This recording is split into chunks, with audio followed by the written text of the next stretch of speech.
Want to join me here? Won't you be seated, please, ladies and gentlemen? Come on, Dr. Jaffe and Mr. Krogh, Mr. Ehrlichman. Fine. Ladies and gentlemen, I would like to summarize for you the meeting that I have just had with the bipartisan leaders, which began at 8 o'clock and was completed 2 hours later. I began the meeting by making this statement, which I think needs to be made to the nation.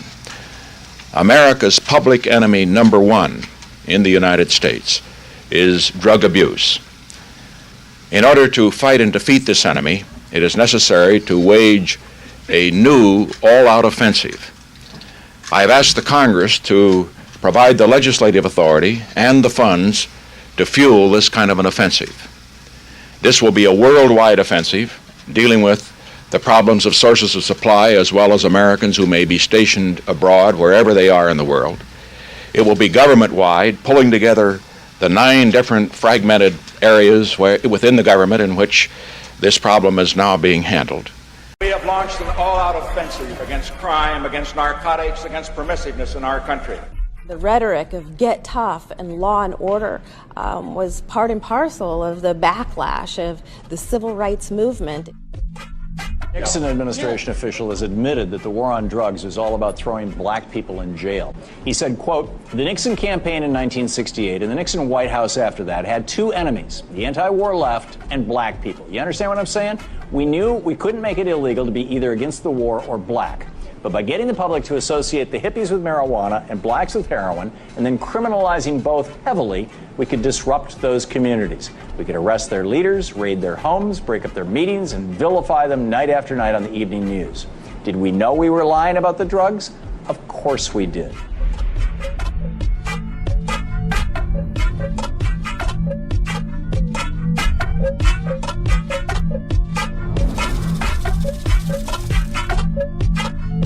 So John Ehrlichman was one of the henchmen for Richard Nixon. I say henchman because he was one of the organizers of Watergate, and that was proven out. He got convicted and sent to prison for his role in the crimes of Watergate. Now, one of the things he got sent to prison for was conspiracy. Because Watergate was a conspiracy. They planned to break into the Democratic headquarters, steal information about them, basically undermine our democracy, right? Well, it turns out they hatched another conspiracy, which Ehrlichman bragged about back in 1994. He said it to a writer named Dan Baum, and for some reason it has sat in the dustbin of history until this moment. And Harper's Magazine, in this April edition, ran his original quotes from back in '94. Ehrlichman, now out of prison and out of politics, felt, I guess, that he had nothing to lose, so he was going to be honest about why they started the war on drugs. And if you remember, it was Nixon. The Nixon administration started what they called the war on drugs back in 1971. Turns out, it was not because they were concerned that drugs were really dangerous for Americans. It was for attacking their political enemies.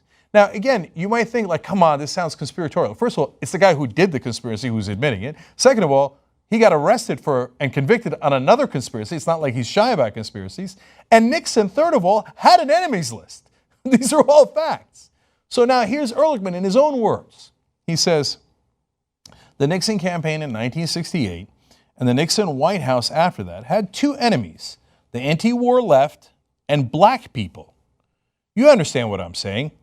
We knew we couldn't make it illegal to be either against the war or black, but by getting the public to associate the hippies with marijuana and blacks with heroin, and then criminalizing both heavily, we could disrupt those communities.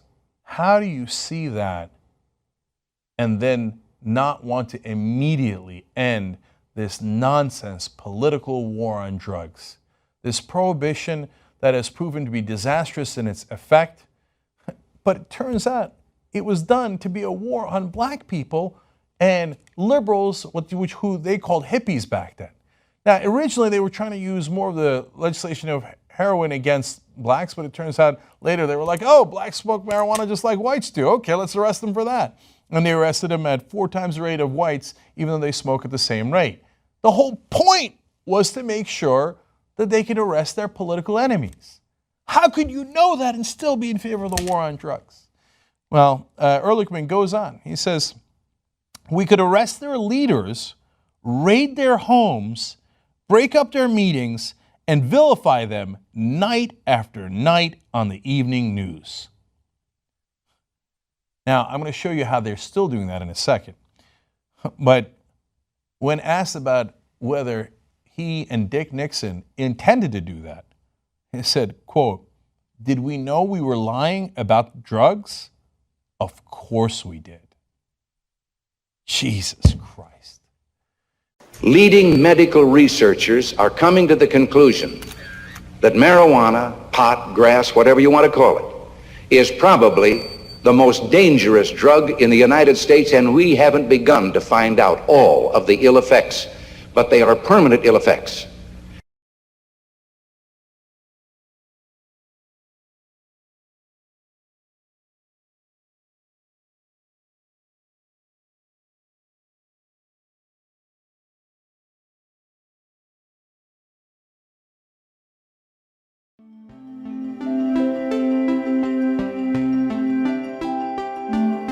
Our drug policy has really been traditionally based on racism and moralizing.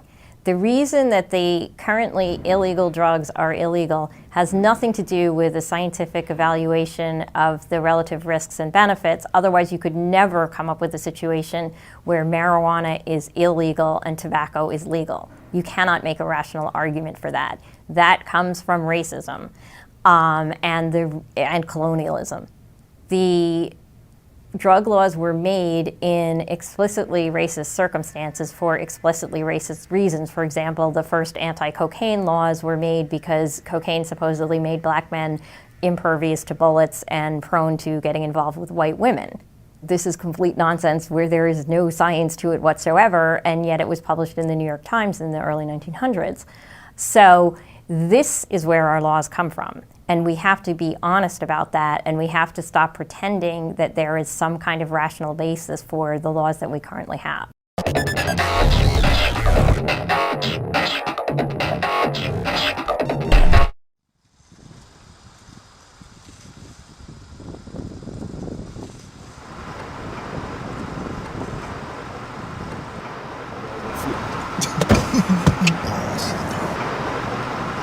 Blame you. I know you do. You the one talking. Say that. How you guys doing this evening? Fine, officer. Where you guys headed to? Up the street, I guess. That way? Trying to be cute with me? No, I was just trying to make conversation. License and registration? No problemo. He's gonna reach for it. Okay. There you go, sir. Hey, James, you were following the car too close to you. That's why I pulled you over. You know, I drive like everybody else. You know, I wasn't being dangerous or nothing. Like, I wasn't cause an accident. Is that marijuana I smell? Man, I wish. Hey, for real. You know what I'm saying? You got weed, you got marijuana in the car right here, right now? I got no weed up in here. Yeah, this is ridiculous. Hold on. First, you tell me that I'm driving too close to the car in front of me, which is some goddamn bull. Second, you gonna try to tell me that there's weed on me? Man, I ain't got no weed, man. F this shit. The law allows for a police officer to search your vehicle if he smells marijuana. Unfortunately, many police officers use the odor of marijuana as a pretext to search your vehicle. So they'll say they smell it, but they don't actually smell it, and it gives them an opportunity to search where they otherwise wouldn't be able to. It's never a good idea to laugh at the police officer. It's never a good idea to make light of the situation or to draw attention to yourself unnecessarily. Let's look at the right way to do it.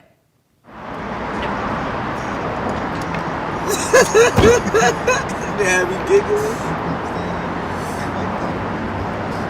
How you guys doing this evening? I'm fine, officer. Where you guys headed to? We're going to a friend's house. Yo, that's really not even none of your... Hey, be cool. Ain't none of your business. Be cool. License and registration, please.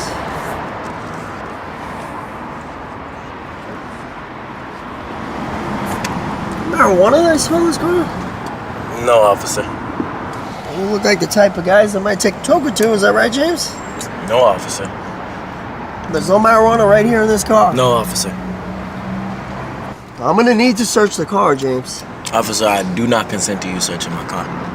James, I'm gonna need you to get out of the car. I'm stepping out of the car as you request, but I do not consent to you searching my car. There is a right way to protect your rights. By being polite and making it clear that you don't consent to a search, You're forcing the officer to establish probable cause as the reason for the search in his police report.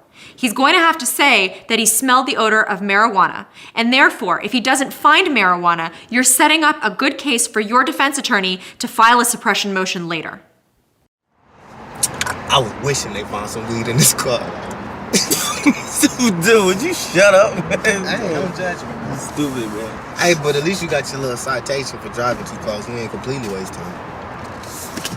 Yeah, start this motherfucker. Get out of here, man. You playing. If you or someone you know has been illegally searched by a police officer because the officer said that they smelled the odor of marijuana, we'd love to hear about it. Or if you have questions, leave them in the comments below and we'll answer them.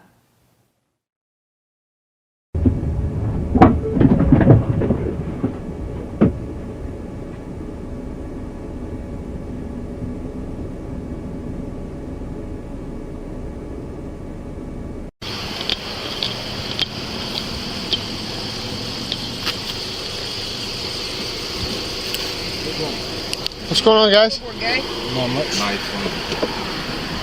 What's up? How you doing, officer? Is this your car?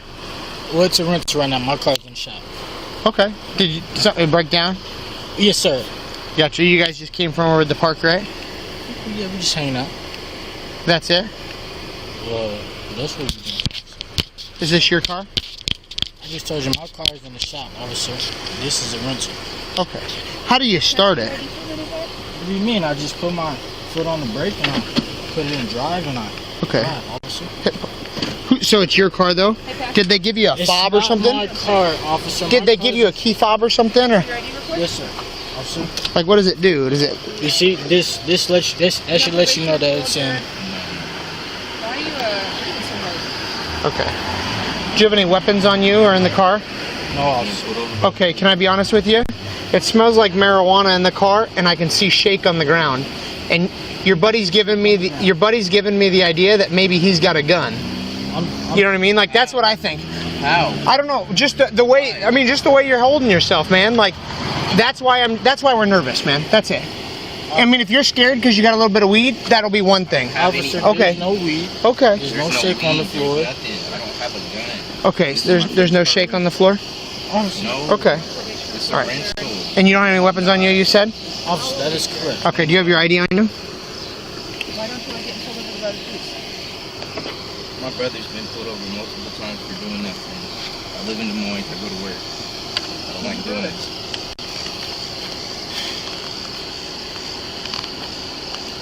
Okay. You don't got no weapons on you? Officer, no, sir. Go ahead and step out, Montre. Actually, I did. Yep, I just told you why. 3 times. You want me to recap again? Officer, look, my hands is up. Yep, your hands are up, and now I'm asking you to step out of the car. I gave you my ID. You gave me your ID. Go run it. Yep, I don't want to. I'm not walking away from this car. Officer, can I ask you why? Yep, because I just told you, step out of the car. If you don't want to go to jail, I would expect you to please listen. I mean, I told you I'm a cop. Face the car when you step out. Face the car when you step out. Face the car when you step out. Don't flex. Don't flex. I don't know what you're doing, man, but you need to knock that off. Stop pulling on your arms. What's going on, dude?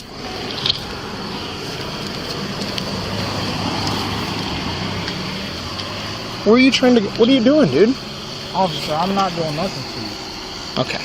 Well, you're making me think something funny's going on, man. Come on, man. You're not under arrest. You're just like pulling away like you're gonna do something silly, and I don't want that. What? Nothing. I what? I'm not even gonna. Okay. Well, you're not under arrest, man. We're just trying to figure out what's going on. Okay, sure. That's fine. Okay, so slide over here. I mean, your heart is thumping, dude. Like you're beating. Officer, please don't. Don't what?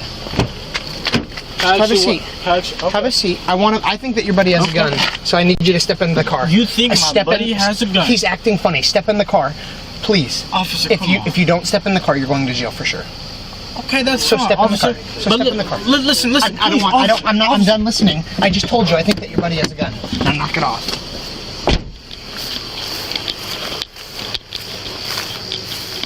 Nothing in there. Can you spread your feet just a little bit? Okay. All right, come back and stand with me, okay? You're not gonna run from the area.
How old are you, Montre? March 25th, 1995. You supposed to be drinking in the park there? Officer, officer, that's just in there, okay? There was no gun, there was no weapon to harm you, officer. We didn't do anything wrong. We stopped at the stoplight. We pulled over when you pulled over. I did everything you asked me to, officer. You thought there was a weapon. There's no weapon. We wasn't doing anything wrong, officer. I'm not sure why you pulled me over. At your rental, everything is fine. There's no breaking taillight or nothing, officer. I did nothing wrong with you. Okay. He's gone for the night. You might try calling a cell phone. Copy, thank you.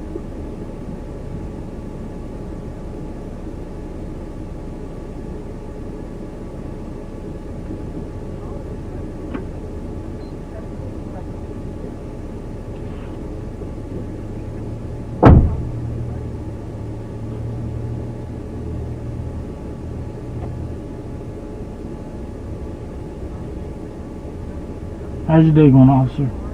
I'm good, brother. That's good, man. If I take them handcuffs off you, can you dump out that bottle of alcohol for me? Oh, I could do it anytime, officer. Is that good? Yeah, of course it is. You good? We straight?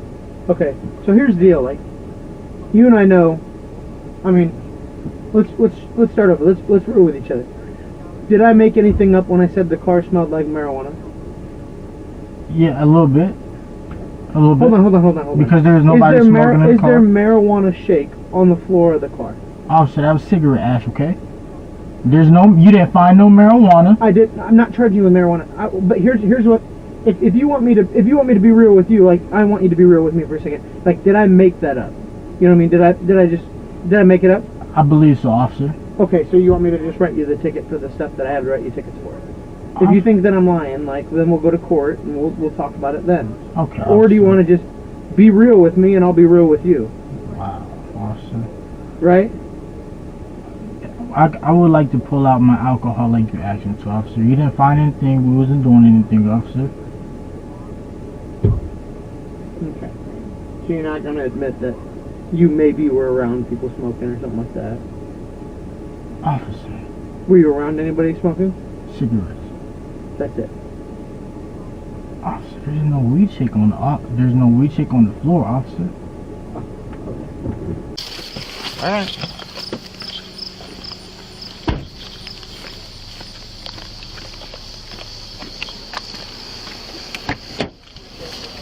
Step out. Raise the car.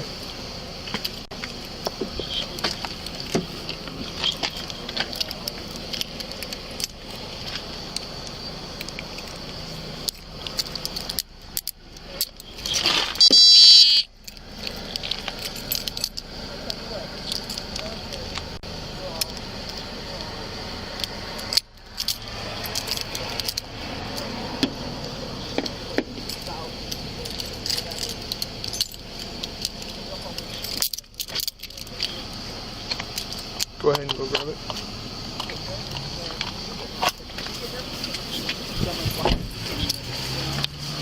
So just try not to be nervous, and then it won't make us nervous.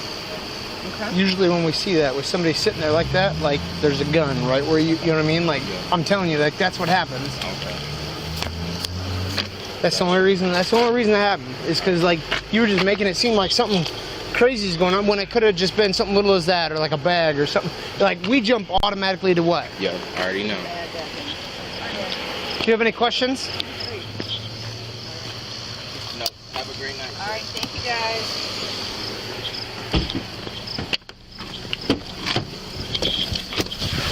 I feel like I was missing something.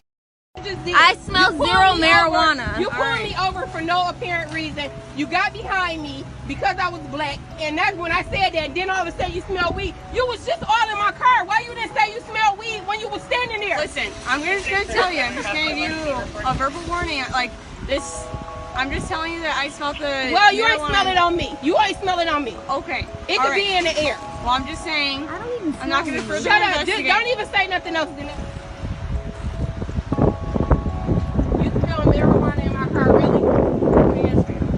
You don't smell anything in the car because nobody No, you smokes. don't. 'Cause I don't smoke. I just came from the grocery store. Came from work at 3:30. Okay. Okay, we're gonna hang tight for a second. Hang tight for what? There's no weed. There's nothing in the car. Traffic stop right now.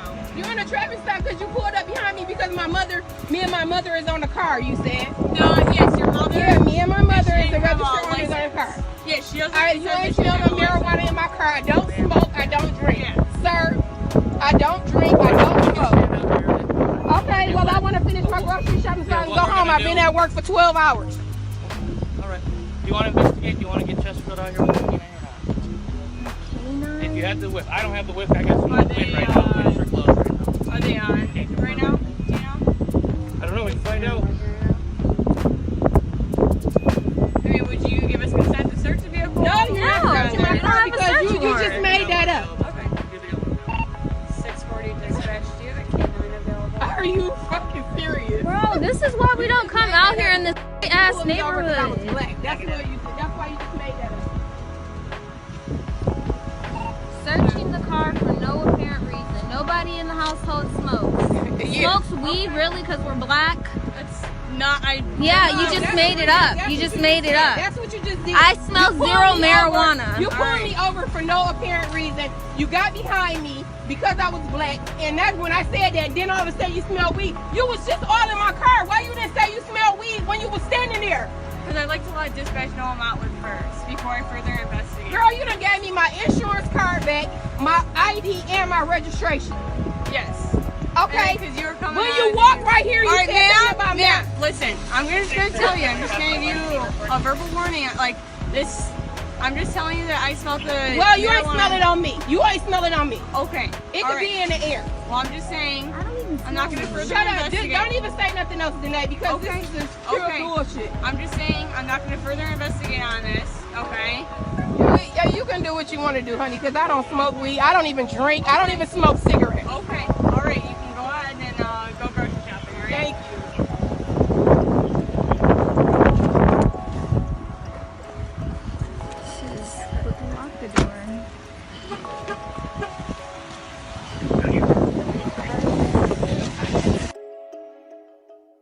hop out. You hop out. Yo, E, stay in there, all right? A traffic stop in New York City leads to a young black man being arrested for possession of marijuana.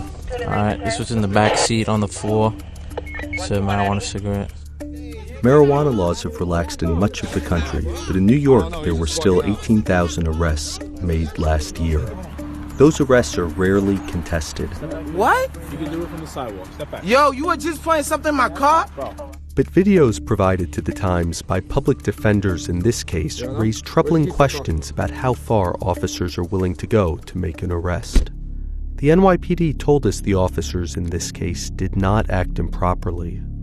Here's what happened. Give me your license. Officers Elmer Pistron and Kyle Erickson stop a BMW in Staten Island in February of 2018. They say the car windows were excessively tinted and the driver turned without signaling. Inside are 4 young black men. I don't appreciate being lied to. I know there's weed in the car. I smell it. Nah, there's no weed in the car. I swear to God, we just smoked. As backup arrives, they search the occupants. Wait, why are you searching me? Like, why are you touching me? No, I don't have nothing on me. Officer Pistron recognizes some of the passengers and tells his partner that they are members of a violent gang from the area. The driver, Lassou Kayute, pleaded guilty to an assault in 2016. Erickson searches the passenger side and looks into the rear of the car. Note the rear floor area. This becomes important soon. Erickson moves to the driver's seat and says he needs to find something incriminating. We gotta find it. You know what I mean? Just as Erickson says this, his body camera goes off. He later said it had a technical issue. But Pistron's body cam continues rolling. He's searching the rear. Note the floor area again.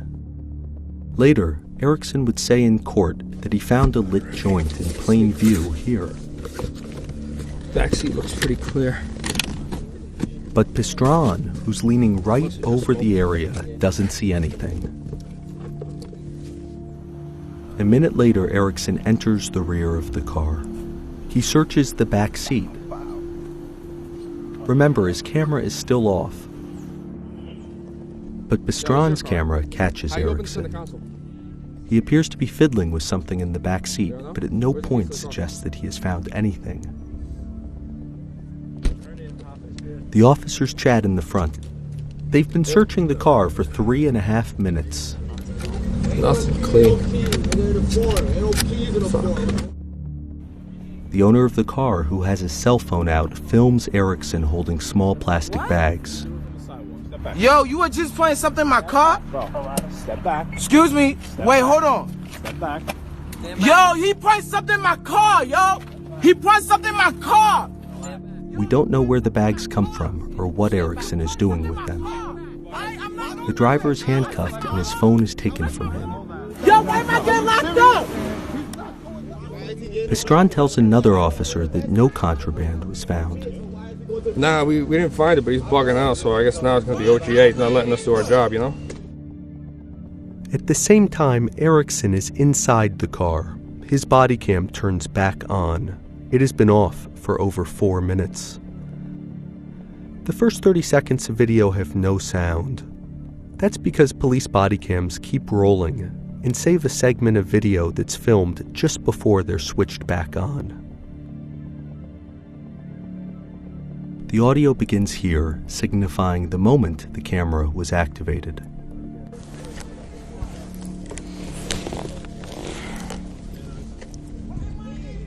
Yeah. Let's rewind. It's activated just as Erickson discovers evidence. He reaches toward the floor behind the driver's seat. He comes up holding a joint. Yeah. And claims it's lit. He believes this allows him to arrest all of the car's occupants. What do you mean? Police officers are under pressure to make arrests, and many would naturally think that 4 arrests are better than 1. But Pistron shoots down the idea. Stand back, please. Thank you. All right, this was in the back seat on the floor. It's a marijuana cigarette. It's lit. Just had to put it out. Yo. I found a cigarette blunt, okay? It was lit when I found it on the floor. Yeah, that's why he's fucking out. Take them all? Huh? You want to take them all? We only have it on him. I've done it before. Yeah? Yeah. So he's on there. Yeah, but anything, narcotics in the car, burning. All of them gone. No, not weed. Sure? Yeah. All right, listen, we found it, okay? Okay. Good? Yeah. Okay. As he's taken to a police station, the driver, now in handcuffs, talks to Pastron. Yo, son, y'all just put weed in my car, son. Bro, we did not do that. Why would we do? He has a camera, I have a camera. My car. He has a camera, I have a camera. Why would we do that? Like I said, the minute we stopped you, everything's being recorded. So for him to do that, that'd be the dumbest thing ever. He'd lose his job over a dumb arrest like this. The driver was charged with possession of marijuana and spent 2 weeks in jail. During the court hearing, Officer Erickson testified that the joint was lit and in plain view when he found it on the floor. But remember, Pastron declared the area clean. That footage was entered into evidence, and during Erickson's testimony, the judge intervened. The police department was advised that Erickson should get a lawyer, and in the end, the marijuana case was dismissed and sealed. The NYPD told us that internal investigators examined these videos and found no police misconduct. Officer Pastron did not return our calls, and Officer Erickson declined to comment.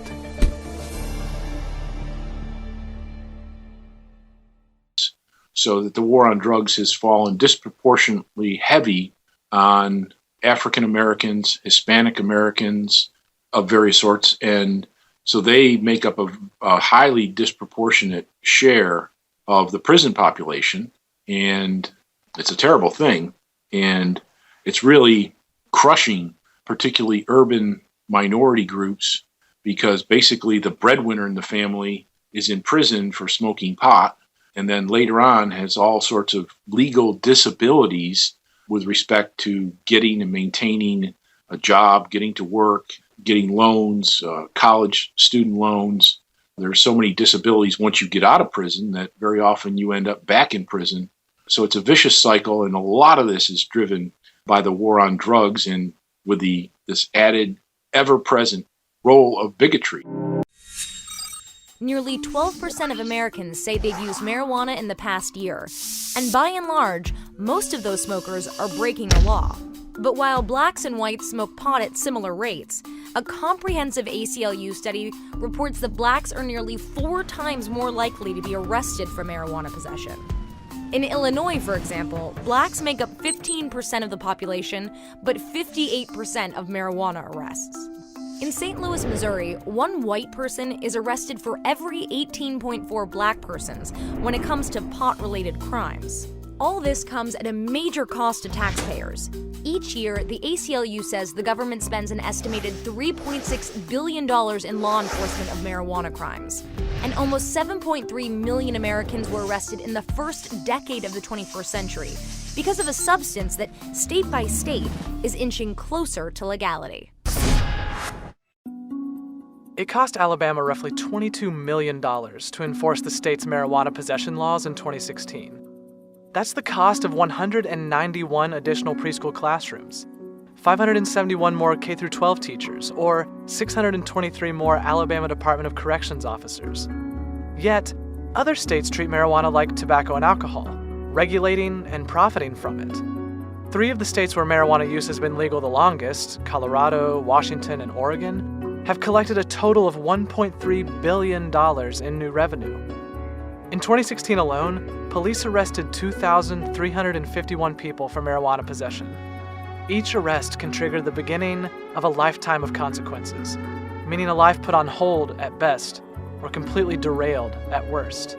All for the mere possession of a substance numerous scientific studies find to be relatively safe.